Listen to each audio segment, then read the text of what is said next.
கடந்த காலத்தில் இந்து பத்திரிகை இதேபோன்ற விகடன் பத்திரிகைகளுக்கெல்லாம் இதுபோன்று சட்டமன்றத்தால்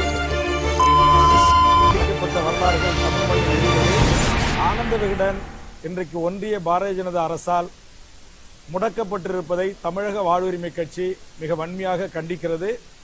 இதை கண்டித்து முடக்கப்பட்ட அடுத்த சில மணி நேரங்களிலே நான் விரிவான ஒரு அறிக்கை தந்திருக்கிறேன். ஜனநாயகத்தின் 4வது தூணாக இருக்கின்ற ஊடக பத்திரிகை துறையை ஆளுகின்ற அரசுகள் மிரட்டுவதும் அடிபணிய வைப்பதும் ஏற்றுக்கொள்ள முடியாது. கடந்த காலத்தில் இந்து பத்திரிகை இதேபோன்ற விகடன் குழுமம் பத்திரிகைகளுக்கெல்லாம் இதுபோன்று சட்டமன்றத்தால் கூண்டுகள் ஏற்றி தண்டிக்கப்பட்ட வரலாறுகள் தமிழ் மண்ணில் இருந்தது. அதை குறித்து உயர்நீதிமன்றம் உச்சநீதிமன்றங்கள் மிக கடுமையாக அதை கண்டித்து அவர்களுக்கு பிணை வழங்கியிருக்கிறது.